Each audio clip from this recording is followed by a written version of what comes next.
All right, so we have been kind of, we started off with this MIC1 design, right, which is this single bus architecture where if we wanted to add something, we'd run it through 2 loops, right? And we were just starting to take this MIC1 design. We were starting to say, all right, that's fine. That's pretty basic. Let's start to make some enhancements to it, okay, to make it faster or whatnot.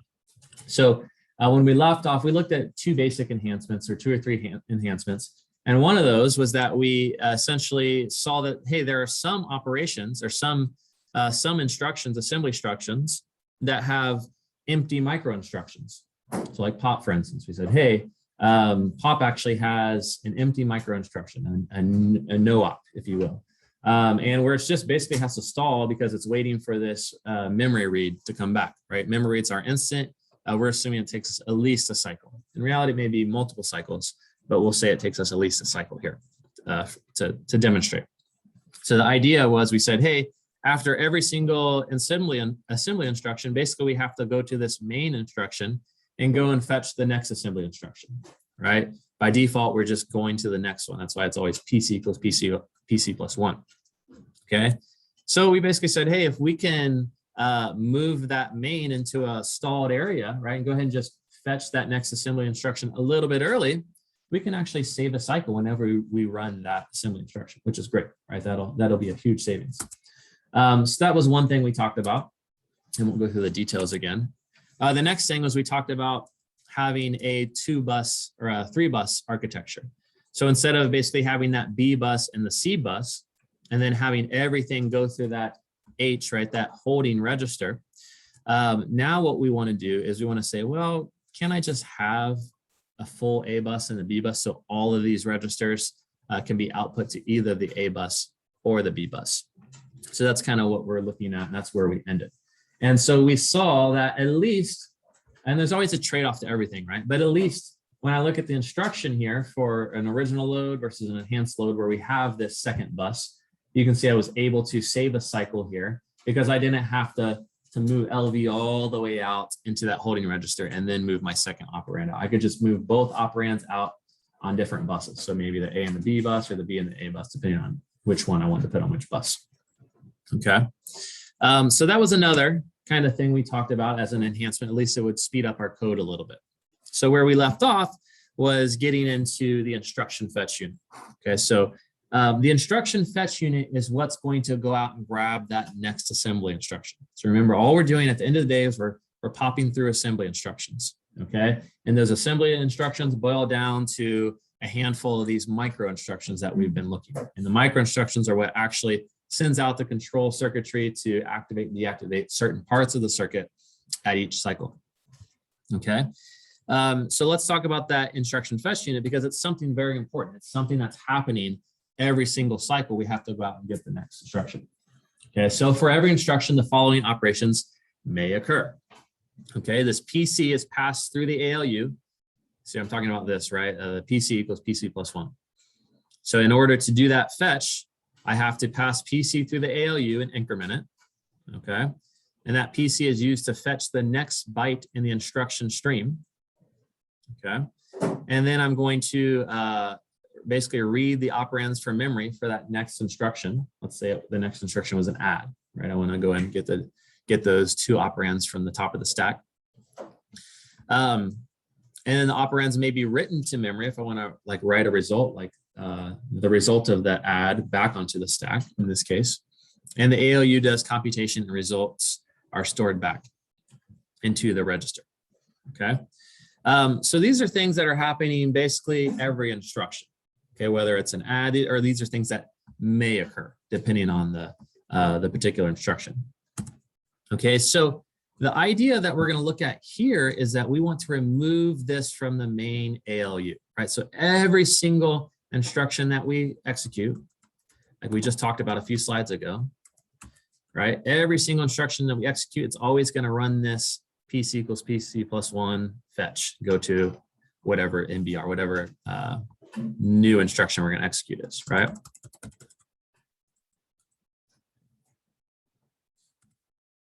Okay, so the idea is this is so simple, right? And I have to do it all the time. I'm always using my full ALU, which can do a lot of stuff, right? We know in our example here, our ALU can do ands, it can do ors, it can do additions, subtractions, negations, all kinds of things. I don't want to tie up my one and only ALU to just constantly be adding one to something over and over and over again when it has to happen basically every few cycles. Okay, so the idea is instead of using the ALU to increment the PC, we're basically running this little piece of microcode, and then fetch, I'm going to create some new custom circuitry which does it for us. Okay, and this is nice because it frees up the ALU so I can be doing stuff I really care about, like an actual assembly add instruction or a load where I'm computing the offset. And we'll see that it also is going to need much simpler circuitry than a full ALU, right? If all I'm ever doing is incrementing a number, that circuitry is much smaller than a full ALU. Okay, so this is basically what we come up with. Okay, we have a PC. Okay, so the PC this is the B bus that we kind of looked at before. Okay, and if we always saw the PC was attached to it. Okay.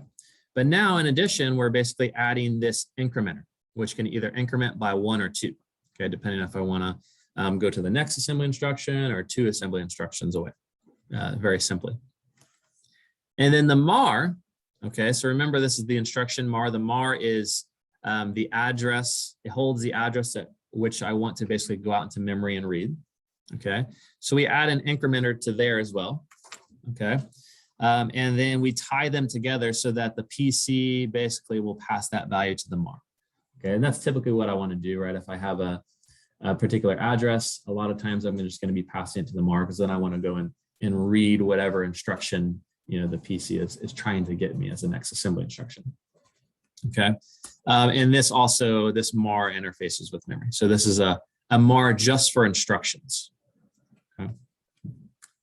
So this is an instruction fetch unit, okay? And it has all kinds of little intricacies. You don't need to worry too much about these, but just to kind of take away that main point that, hey, we don't want to use the full ALU to increment this PC over and over and over again, because that takes up, uses our valuable resources, okay? This slide, this little section right here is basically showing us how I get the next assembly instructions. It basically is going to read it into a shift register byte by byte. And then we have these 2 other registers, MBR1 and MBR2. MBR1 is always just holding the most recent byte, or I guess the oldest byte that came from memory. And then the MBR is holding the two most recent bytes. Okay, so as you basically consume these and use them and basically pull out the next instruction to execute, this little state machine is basically just showing that it's always just grabbing a few bytes at a time. So this finite state machine for implementing the IFU, the nodes is the number of bytes in the shift register. So how many bytes are in here? You can see it holds up to 6. And the edges are the action taking place. So you can see when I have 0 bytes in this shift register, I need to go out and get more from my memory. Okay, so it's just going to go out as aggressively as it can. It's going to grab the next few bytes of assembly, essentially. So if there's nothing in that shift register, you'll see that it basically fetches a whole word, so it grabs 4 bytes, okay? And whenever someone consumes one of those, if it's the MBR, you can see it goes down to 3, then it goes down to 2, goes down to 1, goes down to 0, and it just fetches another word. You can see if someone needs a 2-byte instruction, in this case, then we're going to lose 2 bytes from that shift register. And we're going to go down to 2 bytes and so on and so forth. Okay, so again, this isn't so important other than to just kind of show you some of the details about how this shift register is filling up. And the shift register is literally holding a byte stream, if you will, of the next assembly instructions, or the next, it could be holding 1, it could be holding 2 or 3, depending on how many bytes each instruction are. Okay, so that takes us to our grand reveal of the MBR, or the MIC2, which I gave you a sneak preview of the other day. Okay, so this is our MIC1 design with a few enhancements. Notably, we have this MBR2, which I'm not going to focus on too much, but the main enhancements that I want to just point out is we have this 3-bus architecture, right? So now we see that that all of these registers spit out onto either the A or the B, okay? And then we have this instruction fetch unit out here, which we didn't have before. But the idea here is that that's going to basically keep bringing in a byte stream of assembly instructions for us from the PC, so that this can increment that PC +1, and so on and so forth. So I don't have to put the PC out here just to increment it, right? If I'm putting the value of the PC out here, it's because I'm doing a more complex instruction like a jump or a go to that really needs to modify the PC by jumping to some offset or something like that, like a for loop where it needs to jump backwards or something like that. Okay, so let me take a minute. I'm going to pause right here. Okay, so kind of talked about some benefits, and I want to focus right on this 3-bus architecture. So we know the benefits of this 3-bus architecture. It's going to be a lot simpler to get 2 operands out there, right? If I want to do an and or an add or something like that. But what is maybe one of the drawbacks that we see here? So grab a partner or 2 and look at this graph and see if you can come up with maybe what's one thing that got a little bit worse because of adding this second full bus here. So take a minute, talk that through with the partner.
All right, so what do we see? What may be like a slight drawback if we want to look for a drawback? What do we see that got added? Let me see that got added. Does anyone see the details? You guys are coders, right? So you should be really good at seeing small details. Just Don't you have to have one extra computation? So what do you mean? because instead of just giving A as a single input, you're feeding both A and B into the Okay. So computations isn't the word I would use, but I think you're getting at the right idea. And so what I would maybe slightly re-steer that to would be, yes, because you have 2 things, notice that there's now 2 control signals on each of these. Okay, so it used to be that we just had 1 control signal. Are you wanting to release this value to the B bus? But now we have to decide, do I want to release that to the A bus or the B bus? Okay, which means a bigger what? A bigger micro instruction, right? We were at like 36 bits before. Now we're adding a whole new set of those. So I think we had the 4 bits for the decoder. Okay, so I probably need at least another 4 bits. Okay. Now the nice thing is you could probably, well, let's see, because we had that 16-bit decoder. Do you remember? Let's go way back.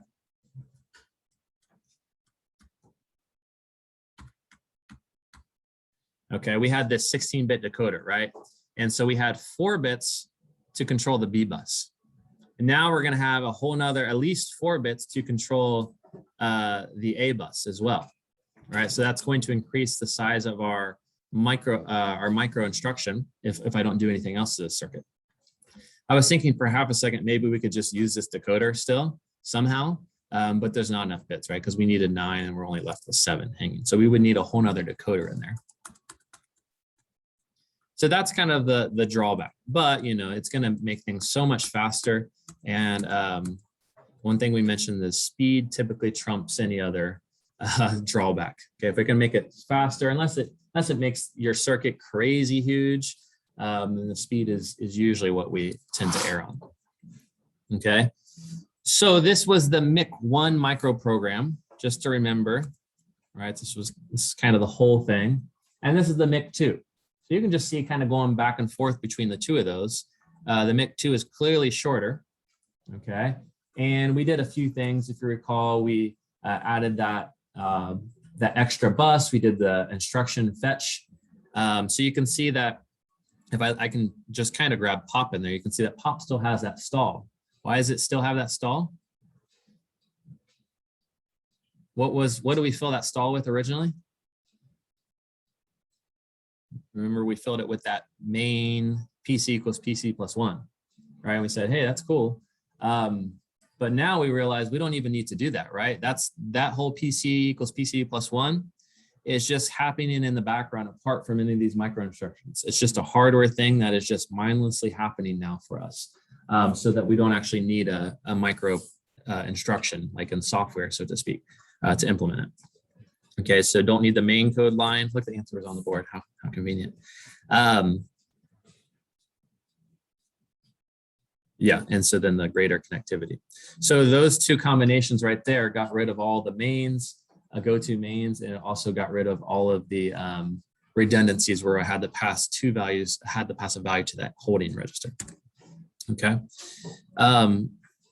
So this is just kind of pointing out the store before and after. So notice it has less instructions, 6 versus 5. That's because the PC fetch is done in hardware. So yeah. So we're kind of just gradually chipping away at this MIC1 design. You know, we had this MIC1 as a kind of a foundation, very simple, not very great to be honest. And the MIC2 is maybe not very great still. But it's getting a little bit better, right? And we're starting to see how a hardware designer might actually start to make changes to the microarchitecture. So at the end of the day, we're not changing the ISA, right? This MIC1 and MIC2 are 2 different implementations of the same ISA. They can both execute the same assembly instructions, but underneath the surface, one of them is clearly better, right? The MIC2 is clearly better. It can do things a little bit. I mean, not clearly, but in a lot of ways it's better. This is the same thing with like an AMD versus an Intel, right? They both implement the x86 ISA, but underneath the surface, they just have 2 different ways of their hardware implementing those particular assembly instructions. Okay, so that's kind of one of the main things that we're really getting at with these different microarchitectures. Okay, so what I want to do now for the next few slides is we've gone through this IJVM. I want to kind of bring it back to the MIPS microarchitecture. Okay, now we're not going to go nearly as deep into this because I think with the IJVM stuff, we looked at a lot of the basics already. And with this, I just want to kind of show you, hey, this is probably what you saw in the book. Maybe you didn't understand it at that point. And I just want to kind of highlight how you'll see some similarities, okay, and how you maybe see some differences. Okay, so as a reminder, right, in MIPS, we have 32-bit instructions, okay, like the assembly instructions take up 32 bits. And we have all these registers. Remember, we have the T0 through T7, T8 through T9, or I guess T0 through T9, and then S0 through S7. So we have all those general purpose registers, okay? These are a few of the symbols that we're going to see. Most of these should look familiar, okay? But, we know logic gates look like this. This is an AND gate. You'll see some of those. This is a MUX, okay? So remember a MUX, depending on the input S, at least the way this is labeled, it'll pass through either I0 or I1. or input 0, input 1 on the output Y. Okay, this is a ALU like we've seen it, right? Typically has an A and a B, some kind of function that goes in, right? This is probably a number of lines, to be honest. And then it has an output Y. And then this is an adder. Okay, so an ALU can do arithmetic and logic, right? Hence the A and the L, whereas this just adds. Okay, so if you want to add, it's a smaller, simpler circuit in parts of my processor where all I really need to do is add. I don't care to do logic at that portion. Okay, so this is a kind of a sub piece of about what we're going to see in a slightly bigger circuit. This is an instruction. This is the instruction fetch unit for the MIPS. Okay, so what we can see here is this just very high level component diagram, but we have our PC, which we know is the program counter. And the PC, if you recall, holds the instruction or holds the address of the next instruction. Okay, so you can see that PC is connected to memory, the instruction memory, which we know to be true, right? So essentially that PC gets passed to the memory, and out of that memory interface, the actual instruction will flow out. Okay, and then the actual instruction is going to have the zeros and ones that activate and deactivate certain parts of this MIPS architecture. Okay, up here you can see the PC also goes into this simple adder, and you can see it's kind of hardwired to add 4. Okay, so in the previous example, we were always adding 1. Remember, PC equals PC plus 1. Just the way the IGAVM happened to work was it was word addressable. Okay, so we always just added 1 to it. Whereas you can see MIPS is byte addressable. So we add 4 bytes because that is equal to 1 word for us. So this just is getting to the fact that we have byte addressable versus word addressable memories, which we've talked about in the past. So this is kind of the equivalent IFU instruction fetch unit for MIPS. So now that's one small piece. So hopefully this isn't quite as overwhelming because we just kind of saw this portion right here. Okay. So now what we'll see, all right, and I'm not going to break down all of this, but just kind of follow along the main data path and you'll hopefully see a few things here. Okay, so we talked about, hey, the PC is the address, right? We pass in that into the instruction memory. And then out of that flows the actual address, the actual assembly instruction, the zeros and ones. And if you recall, that was broken into several pieces, right? So the first 6 bits were the operation. And then the next 3 sets of 5 bits were the registers. If we're talking about one of these R format instructions, one of these register format instructions. So like an add, right? So the bits here, and also we have the function bits at the end, would basically tell us if I was doing an add, for example. And then these 5 bits would grab the first source register, the second source register, and then finally the destination register.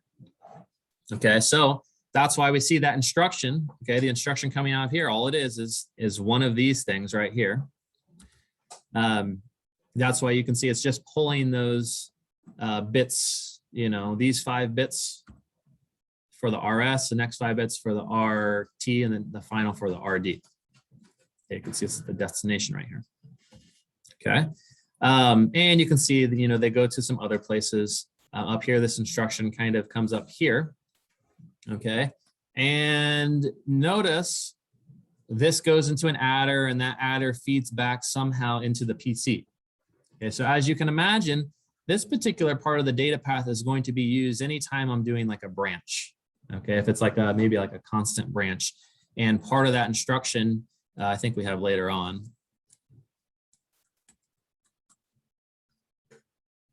Part of the instruction might actually be a pure address to jump to. Okay, so don't get caught up in the intricacies other than to kind of get it that, hey, yeah, part of this instruction maybe actually have an address that I want to modify the PC with. So that's why you can see that's getting added to PC plus 4 right there. If I want to take some kind of jump, that's why we see this connection up here. Okay, so then the registers, right, you can see, all right, well, this is the encoding of which registers I want to output. All right, so you can see on the other side, we have 2 registers coming out, or 2 values coming out. So obviously that would be register the 2 source registers. So one is up here and one is down here. Okay, don't pay attention too much to the mux at this point. Let's just imagine our add instruction, right? So the first register comes to the ALU, the second register comes to the ALU, okay? And then finally, right, we do the addition, okay?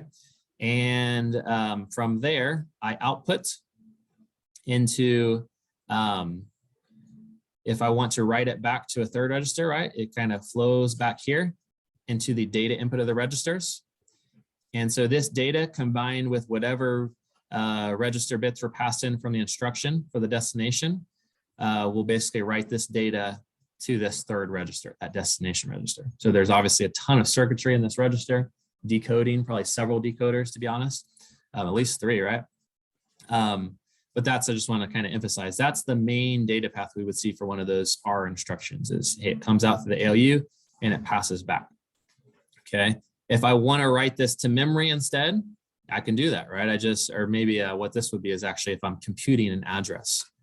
So if I'm computing which address to jump to, then I could interface, I can pass that result to the ALU. Maybe think of it like a load. I think I have some slides on this later, but something like a load where you actually pass in like a 4 or 100, right? And it takes that first register and then it just adds that offset to it. That's kind of like what you'd be seeing right here, right? Where I'm adding some register value to an actual offset. And I can write this to memory as well, okay?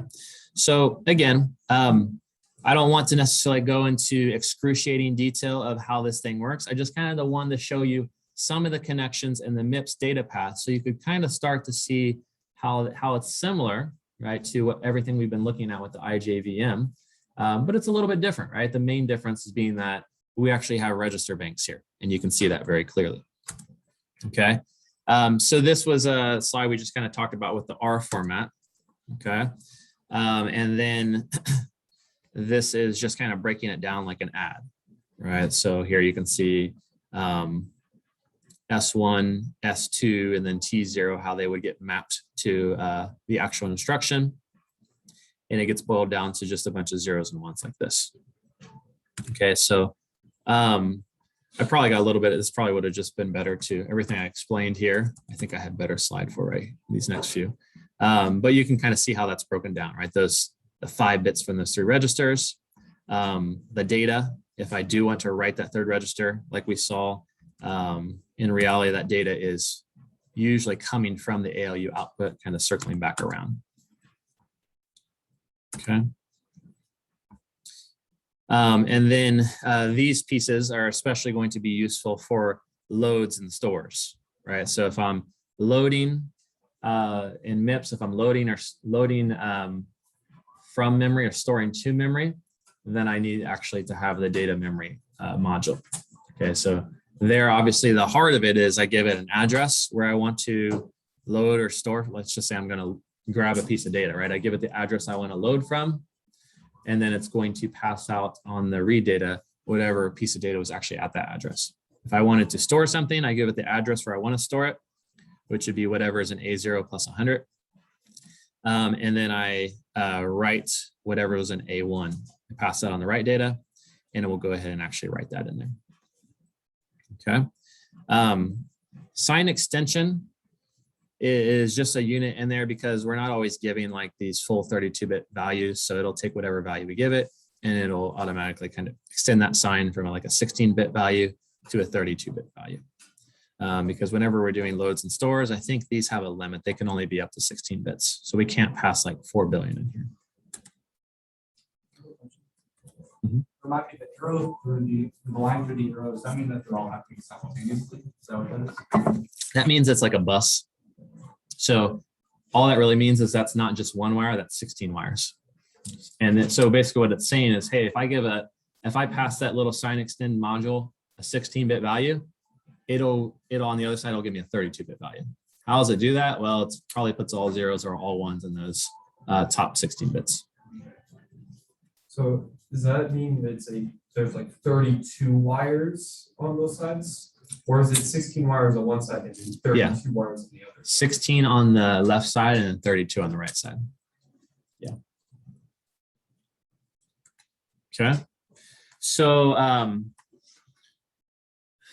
the branch instruction, right? So this is just another instruction that we saw in MIPS. Okay, so it reads a register operand.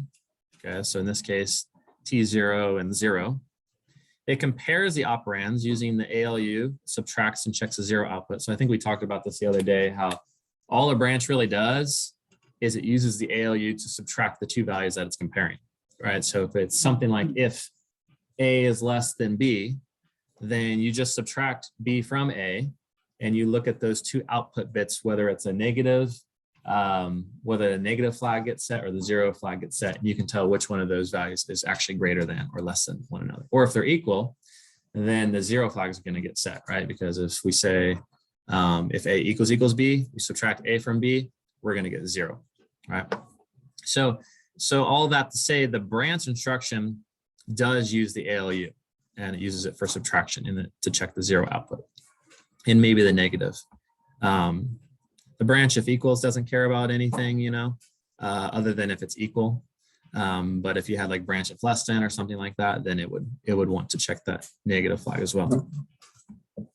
And then finally, we have to calculate the target address. So you pass it this L1, which is a label for us in assembly, but it's really just gets assembled down to like an offset from the current address. So that's where that sign extended module comes in, because this is just a 16-bit value at most. And so it extends it to a 32-bit value and it adds it to the existing PC+4 as an offset. So when we actually look at some of the circuitry for branch instructions, we see all those pieces here, right? We see, yes, we have the registers involved. We have the sign extend involved. From the instruction, a certain part of that instruction, those last 16 bits get extended out, right? And then we add them to the PC+4. Okay. And then the ALU, the main ALU, is used to subtract the two register values, right? The T0 and the 0 in this case. And then that would produce some kind of output that we use to determine whether we're going to branch one place or not, whether we're going to branch to this branch target or just keep the PC+4, that is the next instruction. Okay. So here's kind of the zooming out picture of this data path. The R, this can do the R type, the load, the store, and the data path. We took the instruction fetch out, but this is kind of the main data path of those pieces. And then if we zoom out a little bit more, this would be the full data path. Okay, so some of those pieces we've looked at on the lower levels, but here's the big picture. Okay, it's not so important. Okay, and then this is some of the control circuitry, right? So if we go back to the IJVM, that really colorful diagram that I made that had all the blue C wires going on, the red B wires going all over the place. This is kind of a version of that, so it's much simpler and less precise. But here's just kind of some basic control circuitry. Just like with the IJVM, all the control circuitry is doing is it's taking all, a lot of the bits at least from the instruction itself.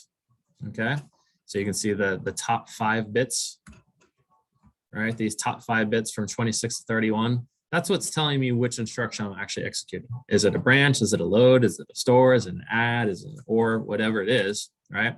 Those bits are passing into some medusa of control signals, and that's what's going to actually go and activate certain parts of the registers, of the ALU. You can see, obviously, ALU operation comes into its own little ALU control little box here. There's some logic in here.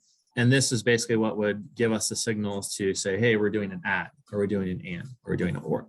So we broke those things down in much more detail in the project and the ALU that we built. So this is just kind of like one little box that kind of says, hey, we'll wave our hand a little bit, but that's what's happening inside these little units in general. Okay. And these slides, I'll kind of leave it to you to kind of go through, but what they do is it basically just kind of gray out parts of the data path that aren't being utilized by a certain instruction. So if I'm doing an add, you can see it kind of grays out the memory, because I don't need to write anything to memory. If I'm doing an add, I just take in 2 registers and I write it in a 3rd register. Again, that's for MIPS. The IJVM, it always dealt with memory because all the operands were in memory on the operand stack. You can see for like a load instruction, for instance, you don't need some parts of this as well. So that's kind of what's going on with these particular slides. Okay. All right, so that's just like kind of a quick peek at the MIPS microarchitecture, at least the high level. We'll come back to that later. We're going to look at next is pipelining. The pipeline is going to be kind of like the final topic of this particular chapter. So let's maybe take a 2 or 3 minute break and we'll start fresh with pipelining.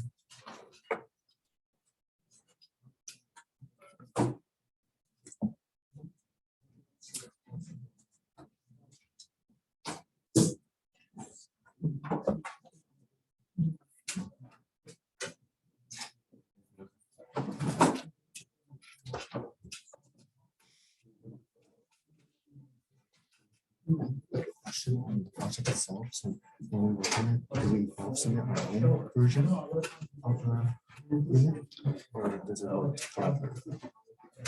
You can submit that together. Your video. Well, when we do the, because you know how we're doing the circuits and all that, do we just submit it together? Or each person submit Like a alarm.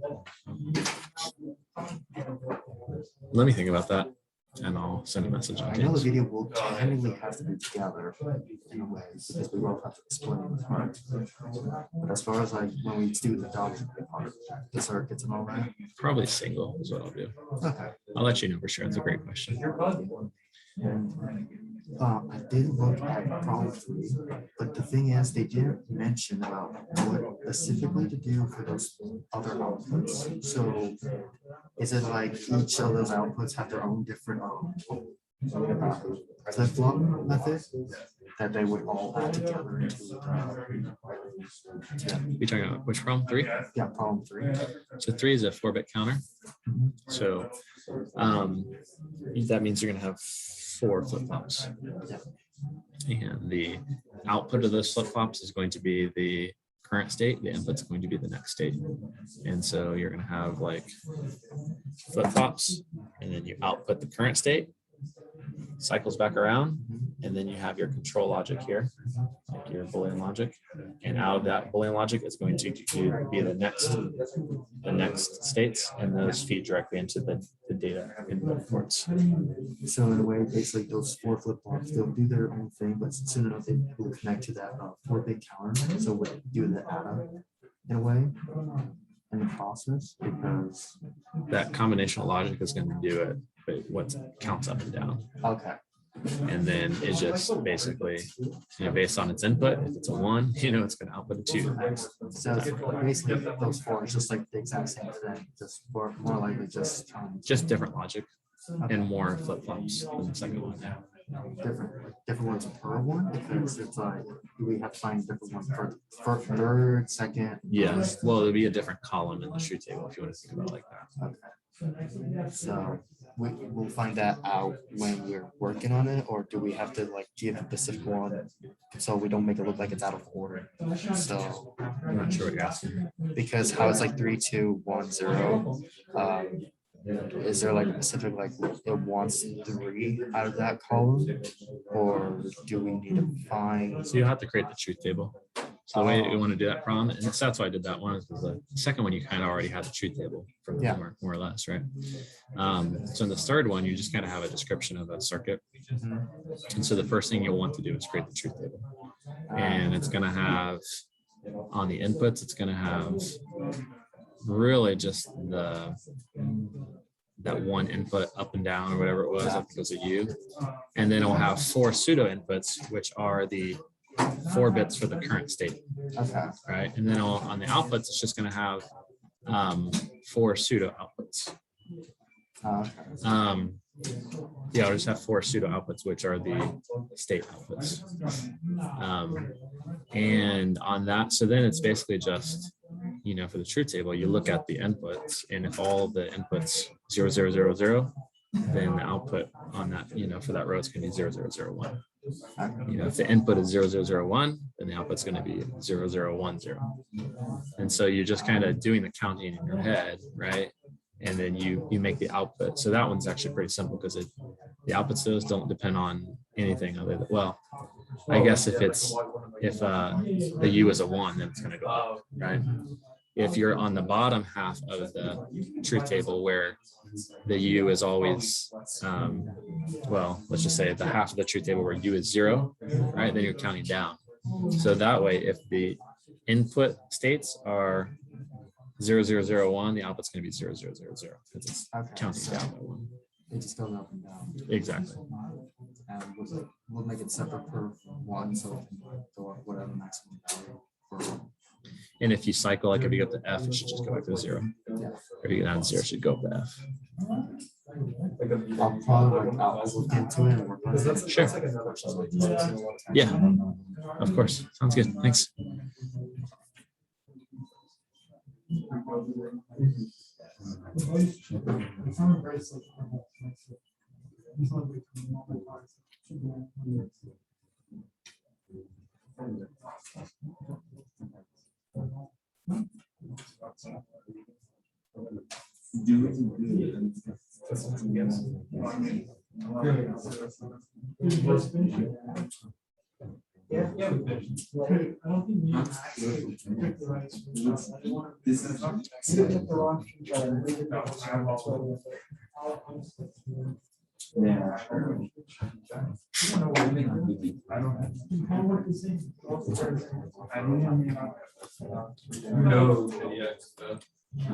Do like a pixel check difference.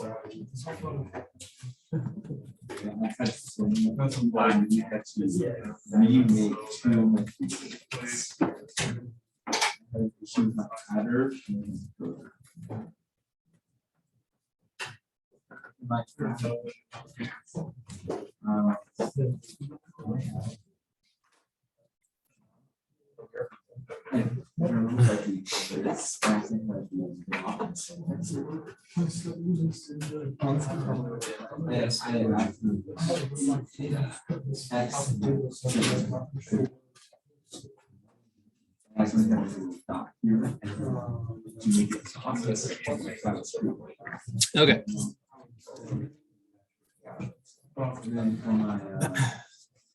So these last few slides, and by few, I think there's quite a few, like 50 or 60, but it's all relative, right? We'll see how far we can get through today. These last few quote unquote few slides are, it's kind of a combination. It's kind of a combination of taking this data pathway that we've been talking about, microarchitectures, we're building upon that, but we're also getting a little bit into multi-processor type of stuff, which was the last chapter that we kind of nixed. So we'll still get a little bit of that. We just won't go like crazy in depth with it. Okay, but one of the most important concepts when it comes to microarchitectures and processors is this concept of pipelining. Okay, so let me ask you a question. So 30 seconds as a breakout group. How do you make a pipe more efficient? Okay, what does that mean to you? How might you make it more efficient? What might you do to make it more efficient? Now, that's a vague question. So what does that even mean? And then what might you do to achieve that?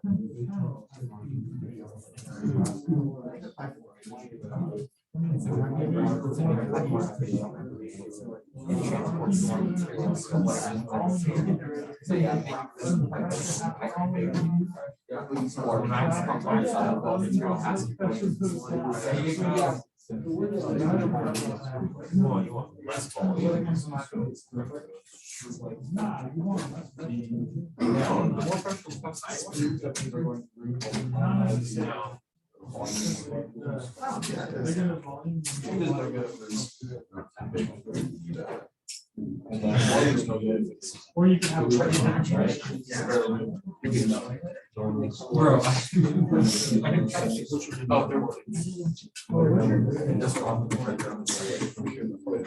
All right. If I'm trying to make a pipe more efficient, what am I trying to achieve, really? Okay, I'm trying to get more fluid through it. right? So in processor talk and really in general, we call this throughput. Okay, I want to increase its throughput. Okay, and how might I do this? Like, what are the obvious ways that I might do that? Bigger and better. Okay, make the pipe bigger. All right, so obviously you could have more flow. All right, and better. What do you mean by that? You make it stronger, then you can pump stuff through faster, maybe. Right, so I could have a faster motor, right? So I keep the pipe the same size, but I somehow get a stronger pump that pumps it through, right? So yeah, I can make it fatter, but that's going to require a redesign, right? I have to rip up the whole thing and redesign, go to the engineers, right? And say, hey, does it hold up if it's this big, right? Same thing with a pump, right? I would have to buy a new pump or something like that, okay? Or design a new pump if I only had a 1-speed pump. Okay, so the idea with pipelining is, hey, I've already got the basic building blocks. I have all this extra pipage, right? And I know how to build it, right? And I have this pump. I have them in stock, right? So let's just add more pipes to increase the throughput, right? So I just put 2 or 3 pipes beside each other. Okay, so this is the main idea behind pipeline. Okay, unfortunately, right, we can't always just make things faster, right? We talked about, hey, let's just get a faster pump, right? In processor speak, this could require a new multi-billion-dollar fab, right? This is everything we talked about with Moore's law. It's, yes, we are able to keep increasing the speed of things by making transistors smaller. At least we were for a long time. That's kind of slowed a little bit, but that's a very, very expensive thing to do, right? To actually decrease our technology size. Not only does it take the actual dollars to build a fabrication in the clean room, but it takes a ton of research for all the scientists and the material scientists and engineers to actually come up with the technology that is actually works. Right? This is a very long, expensive process. So it's not easy, right? And on the flip side of things, right, if we're looking at kind of a different analogy, right, you can't always hire a more talented or faster worker, right? And if you've in software project management class, or if you've ever kind of studied this kind of concept, you know that's actually, well, never mind, I won't go that direction. But sometimes you can hire more slower workers to do the trick, right? Maybe I can't get a faster guy to mow my lawn, but I'll just hire 3 guys that will mow a third of it, right? And they come out and are able to do it faster than my one somewhat fast guy that I have right now. Okay, so that's the idea that we're basically going for.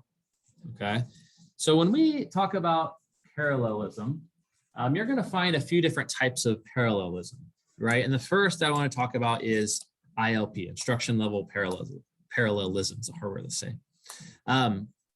And there's really 2 things that we'll talk about with respect to ILP. One of those is pipelining, and one of those is this concept of superscalar architectures. All right. And then there's kind of at a processor level parallelism. So this instruction level we'll see, but it's literally at the instruction level where I'm taking an instruction and saying, can I break down this instruction in such a way that I can literally execute parts of this instruction in parallel? Versus processor level parallelism, that's kind of looking at, hey, can I have multiple processors or multiple computers that are kind of working in tandem together, but not that I'm necessarily breaking down a single instruction to execute parts of it at the same time. Okay. And pipelining, and I think we talked about this literally in week 1, kind of gave an introduction to pipelining, but it's similar to an assembly line in a factory. Okay, so the idea is each worker has one specific job. Okay, you do your job and you pass your car to the neighbor. The car must see each worker on the line before it completes. Okay, now, so let's say, for instance, we have 3 jobs, right? And the first job is, let's say, the wheels. Okay, the second job is the, I don't know, the doors. So I'm gonna put the wheels on, put the doors on, and then I'm going to paint. Okay, so if I want this assembly line to flow smoothly, what should be true about the timings of each of these 3 jobs? It should be equal, right? If this is 5 minutes, and then this is 10 minutes, and this is 5 minutes, essentially, right, that the windows are, or what I say, the wheels are going to take 5 minutes, and the doors are going to take 10 minutes, okay? And then the paint takes 5 minutes, Okay, that's fine. So that first round through, it takes 20 minutes or whatever. But as soon as this painter is done, right, they have to wait another 5 minutes, literally just doing nothing, because the guy in front of them, it takes them 10 minutes to finish their job. So you have all this dead time right here in the painter, right? So this is wasted usage. So if you saw that, right, what might you do? What's maybe like a practical solution you might come up with? Get two-door people, What's that? like get two-door people and have like all that work together. Yeah, so maybe what we do is we say, all right, and even this painter, right? The painter is like sitting there for 5 minutes. And so what we would do is we'd say, oh, you know what? Let's go ahead and let's add another, right? We'll say door 1, door 2, and then we'll say, hey, this is now 5 minutes and this is 5 minutes. So we broke that door task, which was a 10-minute task, but we broke it down into 2 5-minute tasks. Okay, so now our assembly line is in such a, and we could take that painter, right? And we can move him over here so he does the door. Maybe they're actually like right beside each other. Who knows, right? Well, I guess we would need a second person, obviously. But nevertheless, we now have a smooth assembly line that's cranking out constantly every 5 minutes a new car, right? Versus here, we were doing it, we're basically limited to our slowest cycle. So every 10 minutes, we were pumping out a new car before we did that switch up. Okay. And this is the idea behind pipeline. Okay. So kind of our most basic pipeline is going to have 5 stages based on the kind of the 5 high level things that we see our microarchitecture doing. Okay. So we saw that there was a one chunk that's kind of the instruction fetch unit. Hey, go out and actually grab that assembly instruction. Once we have that assembly instruction, we have to decode it, right? We send it through all the control circuitry. The control circuitry takes some time to propagate throughout the circuit, right? We have to do the operand fetch unit. So this is basically getting those operands out of their registers, right? That takes some time into like the ALU. And then we actually have to execute the instruction. Okay, so add or whatever we're going to do with the ALU. And then finally, we have to write it back to a register, because typically we might have like, you know, A plus B equals C. So we want to save it back either on the register, if we're talking about MIPS, or if we're talking about the IJVM, we want to save it back onto that operand stack. Okay, but the idea here is now we can see these boxes are basically instructions. Okay, and then down here we have, these are the 5 stages. So you can think of these as 5 different pieces of hardware. And it's the same thing we've always been looking at, but just imagine we can break it down into 5 stages, where each stage can now do its own thing while the other stage is kind of working on its own instruction. So at time 1, we put instruction 1 into you know, the instruction fetch unit, right? And then it just flows along like it normally would, right? It flows to the instruction decode, it's decoded, and then the operands are fetched in cycle 3. And then the instruction is actually executed in cycle 4. And then finally in cycle 5, we write the result back to the register.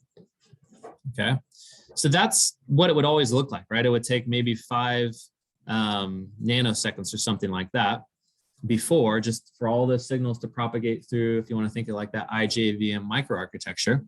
But now what we're saying is, hey, instead of having this one long propagation signal through my, you know, that graph we've been looking at with all the registers and whatnot, I'm going to put some little breakpoints there, and I'm going to divide it, maybe that one long 5 nanosecond path, I'll divide it into 5 1 nanosecond checkpoints.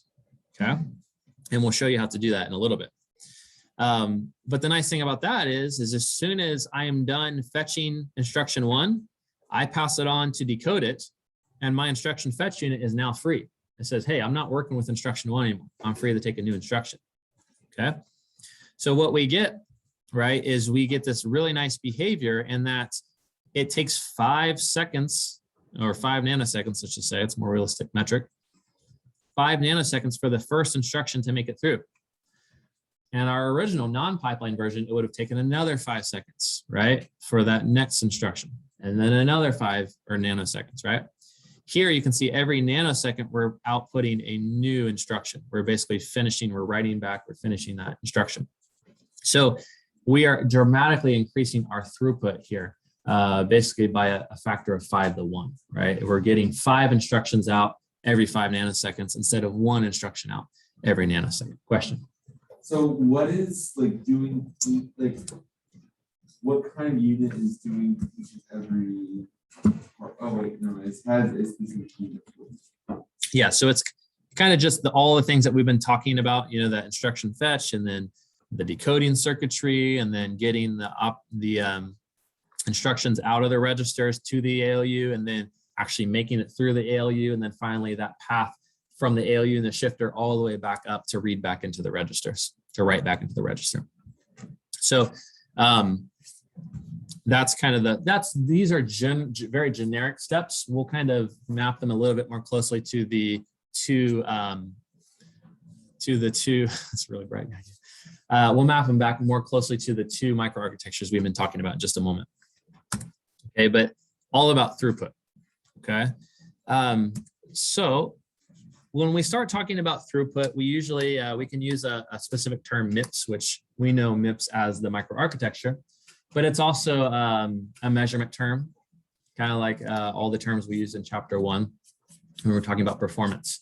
So MIPS as a metric just means millions of instructions per second. Okay, so this is a rough proxy for performance. It's really hard to measure performance. So many different ways we can do it, but this is a rough measurement. And the idea is MIPS is just 1 divided by the instruction length, or if you want to think of the instruction length as the clock cycle. Okay, if you're paying attention, right? I mean, 1 divided by clocks period. What is that really? It's just a frequency, right? Except from multiplying it by 1,000,000, right? And that's why I get, instead of instructions per second, I get millions of instructions per second.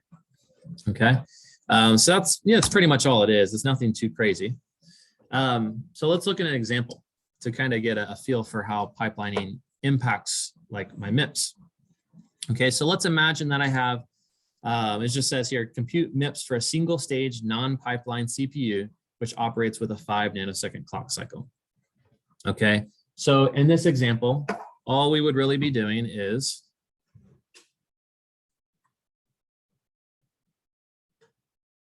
we would just say 1 divided by 5 nanoseconds times, just say 1,000,000. Okay. And this basically ends up being, if you do 1 divided by 5 nanoseconds, that actually gets you 200 million hertz. Okay, so then you divide by 1,000,000, you basically get 200 megahertz, right? So we compute 200 MIPS, right? 200 megahertz, 200 MIPS. So it's just kind of a baseline, right? This is everything, you know, pretty simple. Now let's imagine that we have a 6-stage pipeline CPU, which operates with a 15 nanosecond clock cycle.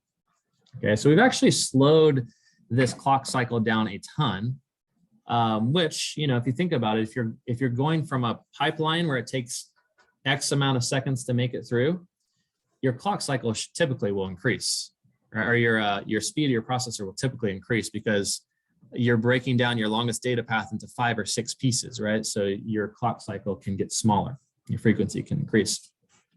But what we're showing in this example is now you just take 1 divided by 15 nanoseconds, okay? And your frequency is going to be 66 megahertz, okay? But my MIPS is actually going to be about 400 MIPS, okay? How did I get that? Well, I just took my 66 megahertz, right? That's how long it takes to do 1 cycle, right? Or that's the frequency of 1 cycle. So if I multiply that by 6, because effectively I can do 6 things at a time, right? I'm pumping out something 6 things at a time. That gets me to 400 MIPS. So what we see is that even though here, right, I actually kind of handicap myself by using a clock frequency that was about 1/3 of what I used up here, right, with the 5 nanosecond, 200 megahertz. But even though my clock cycle was so much slower, I'm effectively able to get twice the performance because of that pipelining. Okay, so now imagine, right, if I actually went the other way, like the more realistic way, and then I said, hey, my clock cycle is now you know, 1/5 of a nanosecond or 1/6 of 5 nanoseconds. So 5/6 of a nanosecond, right? Our MIPS are going to really explode at that point. So 200, whatever 200 times 6 is, right? So 1200 MIPS would be what it would be. So going from 200 to 1200 by converting that single stage pipeline to a 6-stage pipeline. Now that may be a little bit idealistic to imagine that if I have, you know, a 6-second clock cycle that's non-pipeline, that I'm going to get exactly a 1/6, you know, 1/6 in length stage, but nevertheless, it gives us kind of like a rough idea. Okay, so again, the main point there is you get a huge amount of processing power. You really increase your throughput when you're able to do this pipeline. Okay, so this is an example of a dual pipeline. Okay, so this is a dual 5-stage pipeline with a common instruction fetch unit. So the idea here is that I have a single instruction fetch unit, and then I actually have multiple versions of all these other pieces. So you're literally a side-by-side of this whole, almost the entire microarchitecture that we've been talking about. Okay, so this way the pipelines cannot conflict. Oh, well, it's not this way, but the same, the pipelines cannot conflict over resources, and the pipelines must not depend on the results of the other. Okay, we'll get to some data dependencies in a little bit, but basically if I'm doing 2 different instructions, in the most simple case, unless I want to start adding some complexities, which we have to do in modern processors, but unless I want to add crazy amount of complexities, it really helps me if I assume that the instruction that's being executed in the bottom pipeline does not have any dependencies on the instruction that is executed in the top pipeline. Okay, meaning maybe this instruction shouldn't need the result of what this instruction is doing. All right. So again, we'll get to some very specific examples a few slides down the road. Okay, so that's the basic concept behind pipeline. Okay, and later on, we're gonna actually show you that the microarchitecture and how that actually impacts the microarchitecture. But I want to first kind of talk about some other terms. So superscalar, hyperthreading, GPUs, and multiprocessors. So superscalar, the concept behind a superscalar processor, which these are, a common term that you're going to hear a lot, is this. Okay, so superscalar processors are pipeline, but they have multiple execution units. Okay, so you can see here, hey, I've got this pipeline, right? I have all these different stages, but when I get to the execution, I have maybe 2 ALUs. I have a load, a store, and then a special floating point ALU. Okay, so basically I can do multiple things at the same time. Okay, so you tend to get something like this, where if you recall from the earlier graph, we kind of just showed that every cycle there was only one instruction that was being dispatched, right? You can see on cycle 1, instruction 1 is dispatched. On cycle 2, instruction 2 is dispatched. In cycle 3, instruction 3 is dispatched. But the superscalar architecture, that can start the change, right? On cycle 1, instruction 1 and 2 are dispatched. On cycle 2, instructions 3 and 4 are dispatched, and so on and so forth. Okay, so this is used on high-end CPUs, like everything you guys are running in your phones and your laptops. They're all going to be highly pipelined superscalar processors. Okay, trying to see if there was anything I didn't say on these slides. So yeah, the instructions dispatched in parallel must meet resource constraints. Okay, so this was the case, right? If I only had one load unit, then I couldn't run 2 loads at the exact same time. Okay, I'd have to at least stagger them by a cycle. Okay, and this is typically invisible to the operating system. Okay, so this is just like a hardware thing that's happening underneath the surface. Your code doesn't really know what's happening. Your operating system doesn't really know this is happening. It's just purely the hardware is looking at instructions it's getting and it's saying, boom, I can make some enhancements here. Okay, and that is different from something called hyperthreading, which you've all probably heard of. Although, this used to be like the coolest, greatest thing maybe 15 years ago or something like that. Hyper-threading is going to be everywhere in all your processors, but it's not necessarily marketed as like, it used to be like when they show you their Intel logo, they would put like the little HT up there because it was like that big of a deal for them. But now it's just kind of there under the surface. Is there a difference between multi-threading and hyper-threading? Possibly. I guess it depends on the context in which you're saying multi-threading, because that can mean a lot of things. But we'll talk a little bit about hyper-threading, and maybe that'll answer your question. Okay, so the idea, and we'll watch a little video here, but the idea behind hyper-threading is you can execute 2 threads on a single core.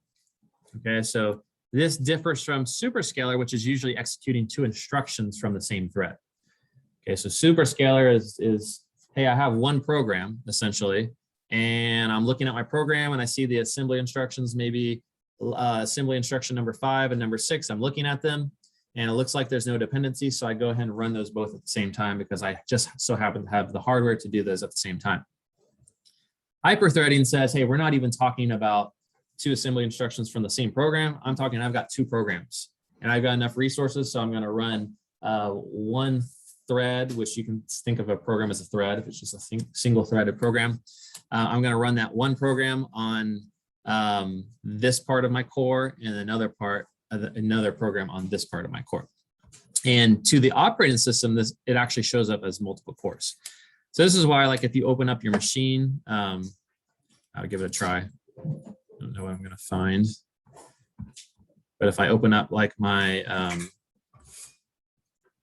task manager, for instance, you'll see something like, I haven't done this in a while, but performance.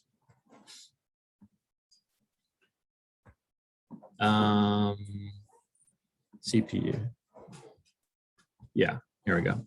So this particular i7 processor, it has 4 cores. Okay, so a core literally means like a complete processor, if you will. It's got everything we've talked about. It's got the full data path, the ALUs, and all that stuff. It says 8 logical processors because each of those cores can basically, it's hyper-threaded in a sense. It can do, it can run 2 different threads at a time. It's one core, but just the technology underneath the surface is done in such a way that it can figure out when it has enough resources available to actually pump through a whole nother program on that same core. So obviously, like, super complex, cool stuff, but I wanted to at least show you, like, when you see those numbers, this is what the operating system sees. It basically thinks it has 8 processors that it can dump threads onto, and it will do that.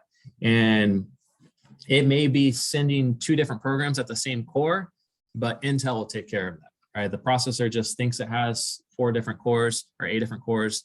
It doesn't, but as far as it is concerned, it doesn't care because the hardware will take care of those details. Okay, so we will, I think, probably have just enough time to, this is kind of an older video, but I looked around for a newer one and actually like this one well enough. Intel has designed several processor technologies that 1990s. enable parallel processing when running multi-threaded applications or multiple applications simultaneously. The first, Intel hyper-threading technology, enables 2 threads to be processed in a single processor core, allowing partially parallel execution, whereas traditional single-threaded processors could only process 1 thread at a time. Next was the dual-core Intel processor, today's best choice for notebooks, which enabled 2 threads to be fully processed in their own processor cores for truly parallel execution.